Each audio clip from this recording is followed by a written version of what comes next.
요한계시록 4장 1절로 4절 말씀.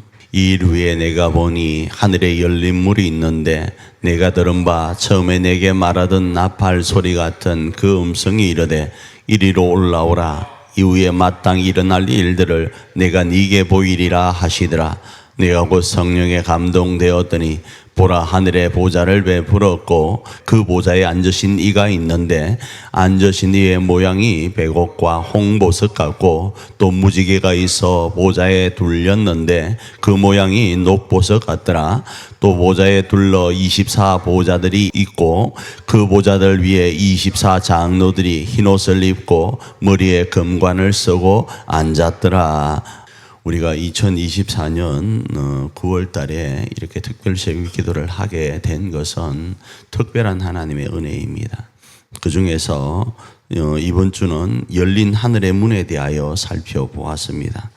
그러면서 하늘 문을 여신 이가 누구인가? 오늘 본문 아닙니다. 오늘 본문 아니고 7교회의 예를 들면서 하신 말씀이 다윗의 열쇠를 가진 그리스도 예수께서 여셨다, 이렇게 말씀을 하셔요. 그리고 나서 그럼 그렇게 하늘 문을 여신 이유가 뭔가를 지금까지 살펴보니까 교회로서의 사명을 감당하라고 여셨다라는 거예요.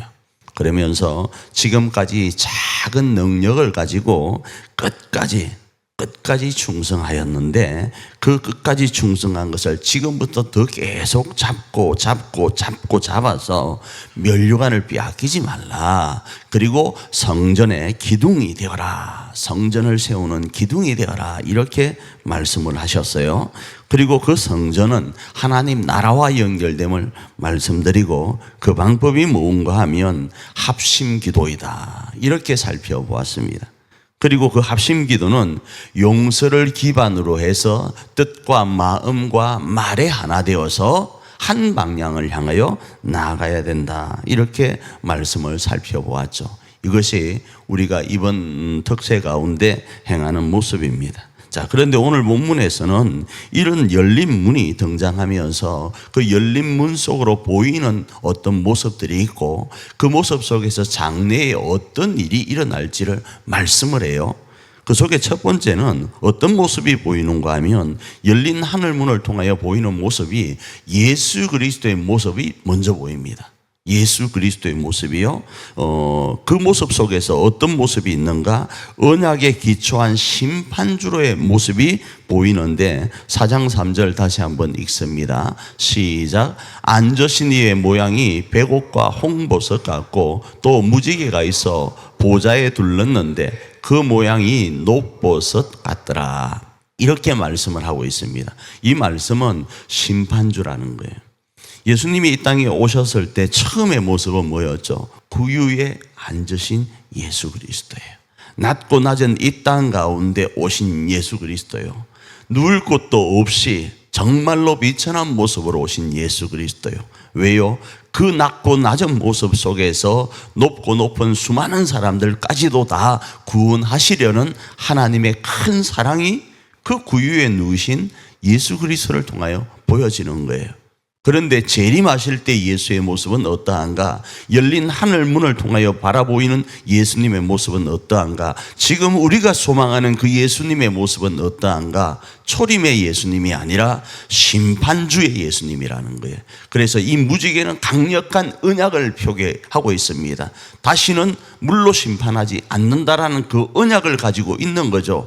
그 언약에 기초하여서 어떠한가? 그 주변의 모습이 보석으로 꾸며져 있다라는 거예요. 이 모습은 강력한 심판주를 이야기한다, 이겁니다. 열린 하늘문을 통하여 바라보이는 예수 그리스도의 모습이 이러하다라는 거예요. 두 번째로 어떤 것이 보이는가? 언약에 기초한 24 보좌와 24 장로의 모습이 보입니다. 4장 4절입니다. 읽습니다.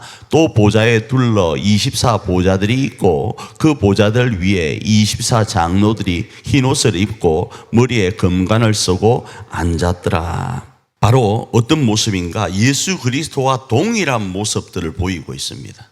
물론 차이는 있죠. 그런데 이 부분은 동일한 의미를 이야기하려고 하는 거예요. 어떤 모습이죠? 초라한 모습이 아니에요.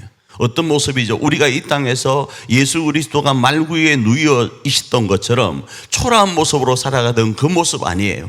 질병 가운데 아파하고, 사람 때문에 아파하고, 물질 때문에 아파하고, 환경 때문에 아파하고, 이러지도 못하고 저러지도 못하는 그 구유의 모습이 아니라 어떤 모습요?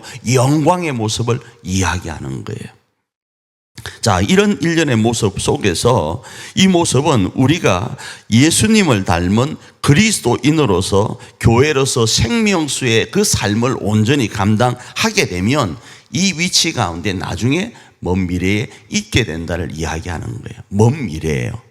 지금 열린 하늘문을 통하여 바라보니까요. 그래서 이렇게 이야기합니다. 하늘나라 건설을 위해서 이렇게 힘있게 달려가면 두 가지 복 가운데 있는데, 첫 번째 어떻게 해요?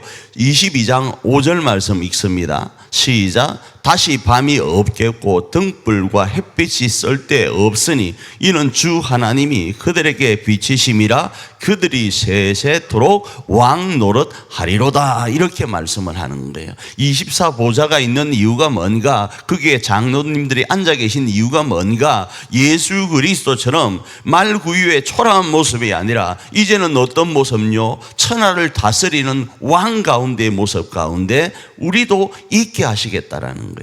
자, 그런데 보십시오. 요한계시록 22장 5절 이 말씀의 앞부분과 이 후미의 모든 말씀들은 여러분 아세요? 우리 교회의 주보에 있는 우리 교회의 정체성을 밝히는 말씀이라는 건요. 우리 교회의 정체성의 말씀은 에스겔 47장 말씀입니다. 그리고 그 47장과 동일한 말씀이 어디에 있는가? 이 요한계시록 22장에 있다고요. 생명수로 인하여서 강가 좌우편에 뭐요? 나무들이, 아름들이 나무가 되고 열매를 맺고 그 열매를 먹을 만하고, 그러니까 주변에 먹거리가 되고, 그 먹거리는 사람들을 살릴 뿐 아니라 또 그 잎사귀조차도 약재료가 되는 역사가 일어나는데, 그 이름의 정체성이 바로 우리 석천이라는 거예요. 그래서 우리는 생명수인 거예요. 이 생명수란 이름이 우리는 지금 이제 일자산이라는 이름으로 바뀌어서 활동되어질 겁니다. 그러나 이 석천이라는 이름을 버리는 것 아니에요. 사람들은 오해합니다. 그걸 마치 우상처럼 잡아서 석천 아니면 안 된다고 할 수 있을지 모릅니다. 그러나 우리 가슴 깊은 곳 속에는요, 이 생명수가 더 차고 넘쳐야 되는 거예요. 그렇게 되면 어떻게 되는가? 이 5절 말씀에 나오는 모습처럼 능력이 나타나는데, 영원한 하늘나라에서 뭐 한다고요? 왕 노릇 하게 된다라는 거예요. 이게 지금 열린 문을 통하여 보여지는 우리 미래의 모습이라는 거예요. 하나님은 이걸 우리에게 주기를 원하신다는 거예요. 너희가 교회로서 가정과 이 교회 안에서 그 사명을 감당하여 하나님 나라를 건설하면 이 역사를 우리 가운데 허락하시겠다라는 거예요. 믿으시길 바랍니다. 자, 그러면 조금 서운한 일이 있을 거예요. 그럼 죽어서만 있는 거네. 아니요, 그렇지 않습니다. 요한계시록 5장 10절 말씀입니다. 읽습니다. 시작. 그들로 우리 하나님 앞에서 나라와 제사장들을 삼으셨으니 그들이 땅에서 왕노릇 하리로다 하더라. 이렇게 말씀을 하고 있어요.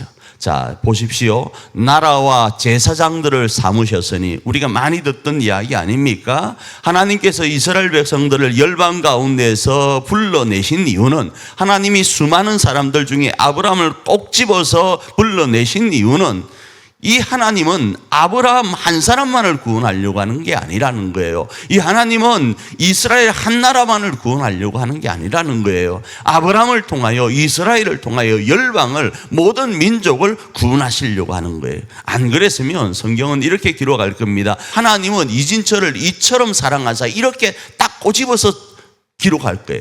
성경 말씀대로 하나님은 아브라함을 이처럼 사랑하사, 하나님은 이스라엘을 이처럼 사랑하사, 이렇게 기록했을 거란 말이에요. 그런데 하나님은 세상을 이처럼 사랑하사라고 말씀을 하고 있다고요. 그건요, 하나님은 아브라함을, 하나님은 이삭을, 하나님은 우리 교회를 딱 꼬집어서 불러내셨지만 열방을 구원케 하기 위한 하나님의 계획이라는 거예요. 뭘로요? 제사장 나라로요. 불러서 이 땅에 하나님을 믿는 사람의 모습은 이러하다. 그래서 그들이 그 사명을 온전히 감당하게 되면 이 땅 안에서도 뭐한다? 왕 노릇하게 된다라는 거예요. 영원한 하늘나라에서만 왕 노릇하는 것이 아니라 이 땅에서도 왕 노릇한다를 말씀하는 겁니다. 그 왕 노릇에 대한 부분은 다시 또 정의를 하겠지만 말입니다.